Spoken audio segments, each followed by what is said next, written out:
বিধান যথাযথভাবে মেনে চলতে হবে। কেননা কবি বলেন আমল সে জিন্দগি বনতি है जन्नत भी जहन्नम भी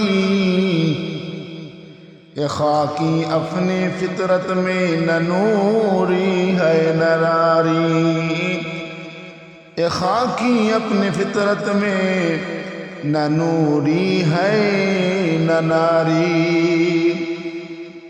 আমল দ্বারাই জিন্দগি গঠন হয়, আমলই জান্নাত ও জাহান্নামের মাপকাঠি।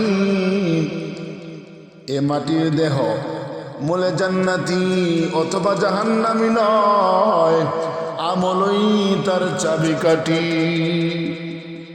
প্যারে হাজিরিন, হাসরের ময়দানে জান্নাতে যাবার জন্য যে ঘোষণা বাণী শোনানো হবে তাতেও রয়েছে আমলের কথা। সেদিনের সাথে হবে উদখুলুল জান্নাতা বিমা কুনতুম তা'মালুন। দুনিয়াতে কষ্ট করে তোমরা যে আমল করেছ, আজের বিনিময়ে তোমরা জান্নাতে প্রবেশ করো। মানুষ দুনিয়াতে ইলম শিখে, এই ইলম শিক্ষার উদ্দেশ্য হলো আমল। সহি আমলের জন্য সহি ইলম জরুরি। আমলকে উপলক্ষ করেই ইলমের এত মর্যাদা, এত সম্মান, এত দাম। যেমন নামাজ বা তেলাওয়াতকে লক্ষ্য করেই ওযুর এত ফজিলত। মুহতারাম হাজিরিন, তাই আমলের নিয়ত ছাড়া শুধু ইলমের কোনো মূল্য নাই। কেননা ফল ছাড়া যেমন গাছের কোনো দাম নাই, ঠিক তেমনি ভাবে পানি ছাড়া যেমন নদীর কোনো দাম নাই। যেমন মূল্য নেই, তেমন আমল ছাড়াও শুধু ইলমের কোনো মূল্য নাই। মুহতারাম হাজিরিন, শুধু ইলমের যদি কোনো মূল্য থাকতো তাহলে আজও ইবলিস শয়তানের মর্তবা অনেক বড় হতো। আমল ছাড়া শুধু ইলমের যদি গুরুত্ব ও মর্যাদা থাকতো তাহলে বর্তমানে আল্লাহর সৃষ্টির মধ্যে ইবলিস সবচাইতে মর্যাদা সম্পন্ন হতো।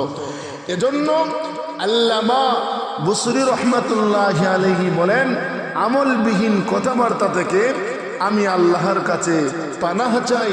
কেননা আমলবিহীন কথাবার্তা বন্দানারীর মতো। কার মতো? বন্দানারীর মতো। অন্য কিতাবে এসেছে যে সহিহ ইলম আসার পর তা আমলকে ডাকে, আমল আসলে ইলম তাকে, নতুবা ইলমের বক্ষ ইলম আস্তে আস্তে মুছে যায়। এছাড়া কোরআনে কারিমে যেখানে ঈমানের কথা এসেছে সেখানেই আমলের কথা এসেছে। কেননা সূরা আসর এসেছে ওয়াল আসর ইন্নাল ইনসানা লাফি খুসর ইল্লাল্লাযীনা আমানু ওয়া আমিলুস সালিহাত। সমস্ত মানুষ ক্ষতিগ্রস্ত,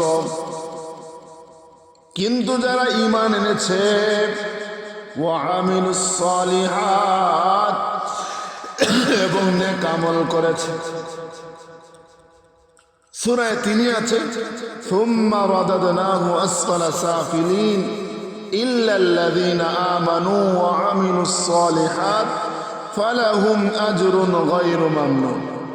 সেই মানুষকে আমি নিম্ন থেকে নিম্ন স্তরে নিয়ে যাব, কিন্তু ইল্লাল্লাযীনা আমানু, যারা ঈমান এনেছে এবং নেক আমল করেছে তাদের জন্য রয়েছে এমন বিনিময় যা ফুরাবার নয়। সুবহানাল্লাহ।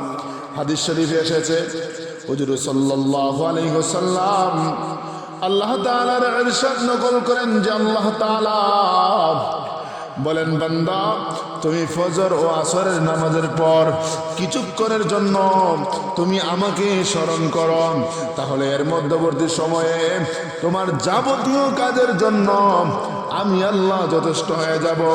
এজন্য আল্লাহ ওয়ালাগণ ফারায়েজ ওয়াজিবাত এবং সুনান যথাযথ আদায় করার পর দৈনন্দিন জীবন চলার পথে সকাল সন্ধ্যায় বিশেষ বিশেষ আরো কিছু আমলের প্রতি লক্ষ্য রাখতেন।